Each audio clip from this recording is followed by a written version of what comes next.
आज हम आपको एक ऐसी शख्सियत के बारे में बताने जा रहे हैं जो पाकिस्तान की तारीख में एक निहायत अहम मगर मुतनाज़ हैसियत रखती है।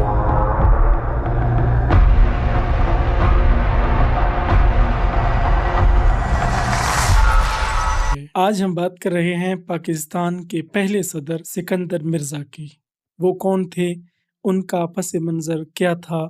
उन्होंने पाकिस्तान की सियासत में क्या किरदार अदा किया और क्यों उन्हें एक मुतनाज़ शख्सियत समझा जाता है? आइए तफसील से जानते हैं। सिकंदर मिर्ज़ा 13 नवंबर 1899 को बम्बई, बरतानवी हिंदुस्तान में पैदा हुए। उनका ताल्लुक एक बाअसर बंगाली मुगल ख़ानदान से था। उन्होंने इब्तदाई तालीम अलीगढ़ मुस्लिम यूनिवर्सिटी से हासिल की और बाद में रॉयल मिलिट्री एकेडमी सैंडहर्स्ट में दाखिला लिया, जहां से वो फौजी तरबियत मुकम्मल करके ब्रिटिश इंडियन आर्मी में शामिल हुए। सिकंदर मिर्ज़ा ने फौज में कई अहम ओहदों पर खिदमत सरंजाम दी। बाद में उन्हें इंडियन पॉलिटिकल सर्विस में शामिल कर लिया गया, जहां वो मुख्तलिफ इंतजामी जिम्मेदारियां संभालते रहे। क़याम पाकिस्तान के बाद वो पाकिस्तान के पहले डिफेंस सेक्रेटरी बने और फौज और ब्यूरोक्रेसी के दरमियान एक ताकतवर शख्सियत के तौर पर उभरे। 1954 में सिकंदर मिर्ज़ा को मशरकी पाकिस्तान का गवर्नर मुकर्रर किया गया,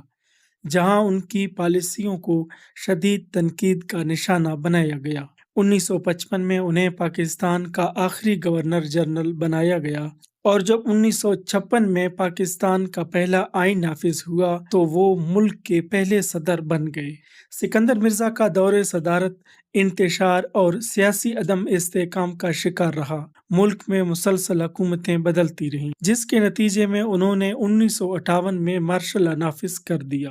ताहम ये इकदाम उनके अपने जवाल का बायस बना। Army chief general Ayub Khan ने इक़्तिदार पे कब्जा कर लिया और उन्हें सिर्फ 20 दिन के बाद माजूल करके जिला वतन कर दिया। सिकंदर मिर्ज़ा को लंदन जिला वतन कर दिया गया, जहां वो इंतहाई कसम पुरसी की जिंदगी गुजारने पर मजबूर हुए। उनकी माली हालत अबतर हो गई और वो सख्त मुश्किलात में जिंदगी बसर करते रहे। 13 नवंबर 1969 को वो लंदन में इंतकाल कर गए। हैरत अंगेज तौर पर पाकिस्तान ने उनकी तदफीन की इजाज़त नहीं दी, जिसके बाद उन्हें ईरान में दफन किया गया। सिकंदर मिर्ज़ा की शख्सियत आज भी पाकिस्तान की तारीख में एक मुतनाज़ा मकाम रखती है। कुछ लोग उन्हें एक बसीरत रखने वाला लीडर मानते हैं, जबकि कुछ उन्हें पाकिस्तान में आमरीत के आगाज का जिम्मेदार ठहराते हैं। आपकी इस बारे में क्या राय है? हमें कमेंट्स में ज़रूर बताइए।